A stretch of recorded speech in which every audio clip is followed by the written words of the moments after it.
Episode 3.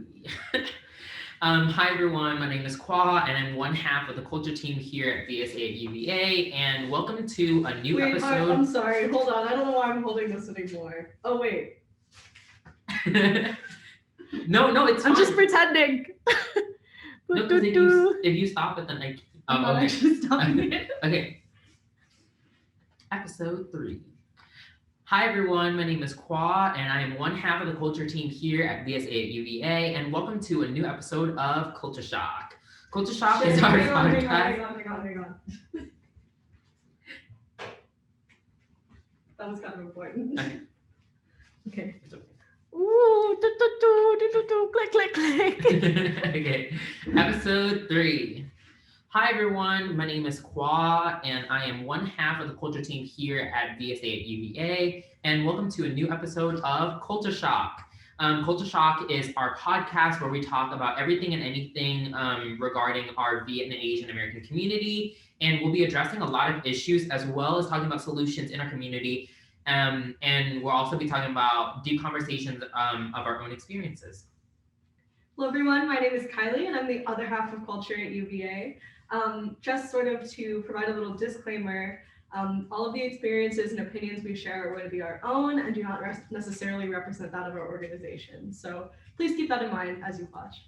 And we are also following COVID-19 regulations, which is super important at this time. Wear double mask, sanitize, be safe, and don't gather with too many people. So I'll start our episode with talking about our topic, which is experiences of being Vietnamese American here in the United States. So I'll start out with my origin story, if you will. So I actually grew up in a rural town called Long Tan Dong Nai, which is approximately about an hour to an hour and a half from Ho Chi Minh City, or as a lot of people know it as Saigon, and it's about 2-ish hours from Vũng Tàu, which is a really nice beach area. And so I want to share my experience because a lot of the times I think that Vietnamese American children not raised in Vietnam before don't really have like a strong foundation of what it is like to grow up there. So I went to elementary school there all the way up until the second grade when I moved here to the States in Richmond, Virginia. But before then, I wore a uniform, white shirt, blue khakis to school all the time. And one of my favorite parts that I love talking about living in Vietnam is the breakfast. So typically in the States, you see a lot of people eating sweet things like waffles and pancakes and cereals. But actually in Vietnam, most of us eat savory foods like pho or cơm thịt nướng or bánh ướt, like things like that. And so to put in context, like I used to be late to school all the time because me and my mom would go out and eat breakfast. So that's like one really good memory that I have of living in Vietnam, because like it was a really good bonding experience. And also it would keep you full and not, hangry by the time that you finish school every day. And so I talk about my mom because my mom's side of the family is still residing in Vietnam at the current moment. My dad's side actually lives here with us in Richmond. And so we do occasionally visit them from time to time, like try every 2 years, so now and then. But, during the COVID, the panorama, if you will, we can't visit them, but we're hoping that post-pandemic, we are able to visit them and, hang out and enjoy more of the culture. And the last thing I want to talk about is actually why we've talked about doing nightlife for that show. So growing up in Vietnam, as I said in the previous episode, actually, Viet kids don't have that much individuality when they go to school. Everybody's in uniforms. Everybody's in this very structured environment, an institution, if you will. And so when we are off of school, we used to go to the parks at night, and we would go get things like fish cakes on sticks. Like we would go to the park to like go do like, if you know what Color Me Paint is where like they give you like a plain clay sculpture and then you just paint it with your friends. So like it's a very enjoyable time, and that's why I wanted to provide it in our skit and as our theme as well, is because I think that the nightlife in Vietnam is one of the most essential things that you can experience when you travel there. Hello. So I was also born in Vietnam, but I came here when I was 2 months old. I was an orphan before I came here, and then I was adopted, and I grew up in Charlottesville. So my experience is a little different than Quaz, and then different than many people I think in our community. Yeah, so it was obviously a little different growing up as a Vietnamese girl, at least a Vietnamese appearing person, in a mostly white community. I don't know where I'm going with this. No, I'm just keep trying to going. You're think. fine.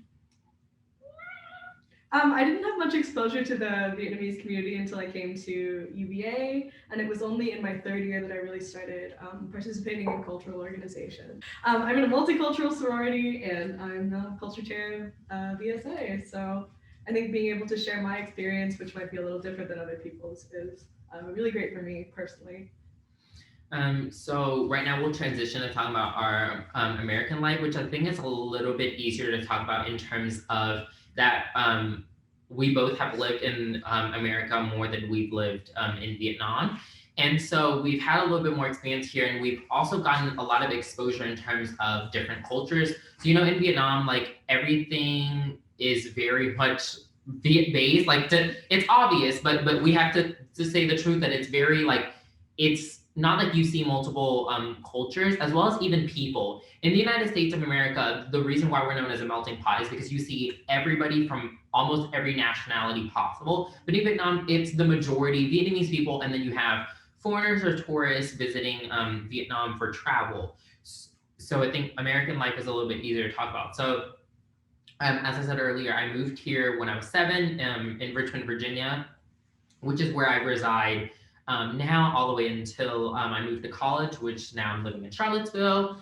And one thing I wanted to emphasize was that during my time, growing up here in America, the one biggest thing that I've personally gone through is the language barrier. I think language barrier makes a lot of us feel insecure, especially our older generations, because they feel almost in a sense frustrated that they can't communicate to their future generations, like their grandchildren or even like nieces and nephews and stuff like that. So I think it's really important to emphasize the fact that like if you can go out there and learn Vietnamese, or at least try to expose yourself to the culture so that you can keep in contact with your more older generations. And one thing to also emphasize is like adjusting to westernized culture. Growing up in a more conservative traditional household in Vietnam, when we move here, it's like, oh, no more school uniforms unless you're in private school, right? And so it's so different that like, oh, now I get to dress myself up and do all this other stuff. And a fun fact about me, I'm very interested in culture, so culture and fashion in particular. So fashion is something that's very important to me now living in the States, because it's something that I can show my individuality in, versus when I was in Vietnam, obviously I just wore school uniforms. And so I just felt like I belonged to a bigger group. And last but not least is that a lot of the times we do experience things like racism here in the States. And I think it's something that is almost inevitable, but I think it's really important that we learn to overcome, and we also learn to advocate against racism within our community and also within other communities as well. Yeah, definitely. So growing up in Charlottesville, it's more multicultural. It's pretty multicultural for a small town. But I went to some very small private schools, so a lot of the time I was the Asian or the Vietnamese girl, which was really tricky because people thought I would know what I was doing, but I didn't know what I was doing, so I kind of had to pretend. And like my mom did a really great job. She exposed me to a lot of Vietnamese culture, but we just didn't have sort of the resources for that here, like they maybe do in parts of Virginia that are more Viet. So coming to college, it was sort of like I sort of had to unlearn a lot of what I had sort of picked up on and thought was true, I guess, just because, when you're self-teaching, I learned how to fold dumplings from Instagram, and I learned to make pho also from Instagram. So yeah, I think I've been exposed more to a very like modern version of culture, which is still valid. I feel like culture is valid. Right. That's a stupid statement. I mean, I feel like everyone's experience with culture is a little different. Right. And just because it's not very traditional, and even if it's not something your grandparents would necessarily recognize, doesn't mean it's, not a valid experience. And to bounce off of Kylie's point is that like it's okay if you reach out to modern society and modern day activities that show you how to do things from your culture, because yes, it might not be 100% accurate, but like is everything 100% accurate? Like you're never going to get a 100% pure pho recipe unless it's from generations from before, and honestly sometimes it's even tweaked, or you're using ingredients that are not traditional, like pre-made broth, or like powdered pho broth, like like there are circumstances where you just have to be more forgiving to those. And the more important part is that, is it more of the trying to learn it on, like, I don't know, TikTok or Instagram, or is it the ability to even reach out and learn at all? And I think reaching out and learning is the most important part over all of the other aspects. And so we wanted to make a conclusion part here, talking about like what is our either goals or like what we think about our experiences as Viet or Vietnamese American here in the States. So actually over the summer, I applied for a Khan Academy initiative in Vietnam. No, I did not get the internship, but it is fine because actually yesterday they contacted me and said that they wanted to use more Viet or Viet-American story to promote their Khan Academy program in Vietnam. And so I think the one thing that I really emphasize, and I think we've talked about it in this podcast as well as other ones, will be education. I think educating yourself on the culture, educating yourself on the language is very important in order for you to really like be a part of it, as well as just really like help other people out there that wants to know your culture but might not have the same heritage, to really embrace it. Like your friends might not be Vietnamese or even part of the Asian American community, but it doesn't hurt to help people to understand and educate them on how we live our lives. And so one of my goal is actually to eventually after graduate school is to go back to Vietnam and actually teach English. Because I think that the way that they teach English in Vietnam is very much broken. And so I wanted to really be like that person to, advocate for, our community in Vietnam. So thank you. Yeah. I don't know when I'm going back to Vietnam. Hopefully sometime soon. My goal is sort of the inverse of pause because I want to get better at, if not proficient at Vietnamese. I mean, you guys have heard me speak Vietnamese in the Tet episode. Yeah, we had to run over that a bunch of times before we recorded this, but yes, that's really one of my goals. And cooking more foods, because cooking really helps me feel connected. So that's what I would like to do. So thanks for tuning in, and we'll see you next time on Culture Shock. Can I say the thing that I wanted to say at the beginning and I forgot about? Mm-hmm. Okay, here's the tea. So, I don't believe in the term whitewashed. And remember, this is all my own opinion, so I can say whatever I want here. Whitewashed is a term that gets thrown around a lot by both the white community, and I feel like since we're, and by people of color as well. And it's never used as a positive thing. It's something that's always been, at least to me, always been very negative. From the Asian community, I would get a lot of, if not like explicit remarks, and just sort of the implication that I was whitewashed or less than, and just therefore not Vietnamese because of the way I sort of grew up. And in a lot of the organizations I'm part of, I'm a mentor to some younger students who are also Asian and who are mostly younger Asian girls, some boys too. And one thing I always try to impress into them is there is no such thing as whitewash. Just because your experience is different doesn't mean it's white. It doesn't mean it's not Asian, and it doesn't mean it's wrong. I think it's really easy to fall into the trap of there being just this sort of like set of subtle Asian traits and everything we're supposed to be able to relate to, but not everyone's experience is like that. Just, depending on what community you're from, even Pa's experiences, be it from Richmond, is so different than maybe other people who grew up in Nova, or, people who grew up in the Twin Cities or other areas with a lot of Vietnamese. So I think just sort of one thing we really wanted to advocate. Someone wanted to say one thing we really wanted to one thing we really want to support with our culture.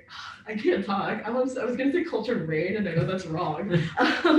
One thing we really want to, you know what? I'm just gonna stop talking. So one point that I think we should definitely bring up is that instead of trying to underestimate or undervalue somebody's experience, remember that in all of the podcasts, we will make a disclaimer. This is our own experience. This is not necessarily the experience of everybody in VSA, at UVA, or VSA in general, or even at the Vietnamese community as a whole.